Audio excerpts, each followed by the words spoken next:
Good morning, Mike the MC, bringing you the self-care video.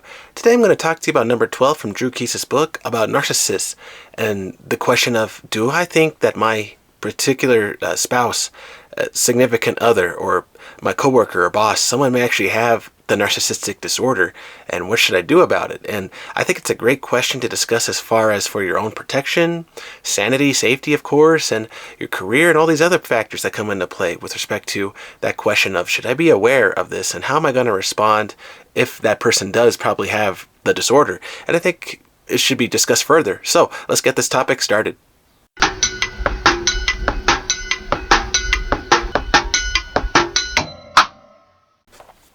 So from Drew Keys' book, she brings up the question of, like this, is my mother, my partner, such and such a political figure or a bad parent who is in the news lately a narcissist?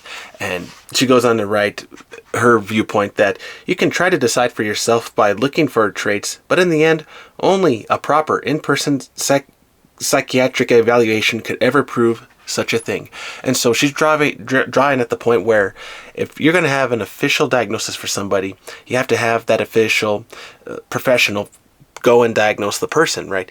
That's where she's coming from. But she alludes further in that page that, okay, if you get that hint, that idea that someone may have the disorder, how are you going to talk with that person and say, hey, do you want to get a checkup? Or how are you going to go and respond to this situation if someone gets you triggered in this way? See, because you as the partner is wondering, oh my, I don't want to trigger this person again. I don't want them to get so angry. I want them to get help. I want them to get the counseling they need and advice so that way they can cope with you and everybody around you and move forward.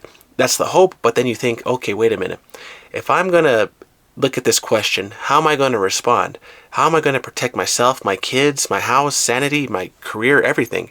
Because if I trigger that person to come after me now because I brought up the question, like, okay, now they can gaslight, start coming after me and saying, oh, I think you're the crazy one. I think you're the one who's got something loose in the head or something that's not working right because now you're accusing me. I've been your faithful partner this whole time. What's wrong with you? Right? And you think, oh my gosh, I really triggered that person to come after me now. And whoops, and then one thing after another, negative thoughts, feelings, emotions, and it just will stop right there. But the point is, it'll go down a negative road that you don't want to get into. And so what's something you can do with respect to protecting yourself, your sanity, and everyone around you? I would argue, look first for resources in your community, then if not there, find telehealth or other resources that are beyond, so that way you don't have to be there in person to get the help, but then talk with your partner.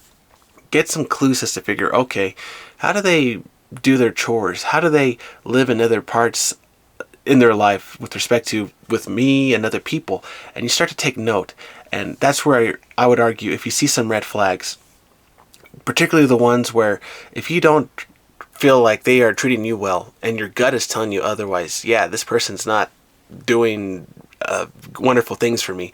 They're really mistreating me. I really don't trust that other person. They're really going behind my back in certain ways and other people. And you think, oh my gosh, they could eventually turn that gaze to me if I'm not treating them how they want to be treated. And it's not the treatment that you think of like, okay, a caring couple would have. You would think, oh my gosh, this is the treatment where, okay, if you go and do something wrong and they don't click with you, then all of a sudden you get backstabbed, and that's where it becomes dangerous. So how do you know when to make that step back? And I would say first talk with a professional in your area, get that advice, and then start to take note. And if you start to notice that your partner's having those red flags, okay, then encourage your partner, hey, just gently, just with gentleness, right?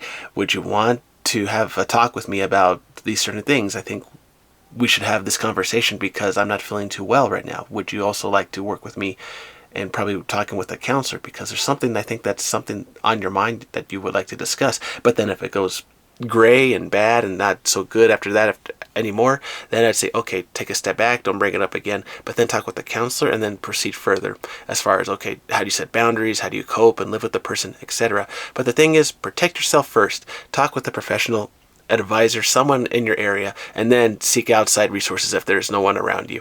And then protect yourself moving forward as well. So that way you don't lose your confidence. Confidence is key. Protect yourself. And then that other person, protect them too, in the sense, okay, I'm not going to destroy them, the reputation, etc. I'm just going to have a conversation with them. Just try to have that gentle conversation. And if they're not willing to have it, then just back off and remember, hey, it's not you, it's them.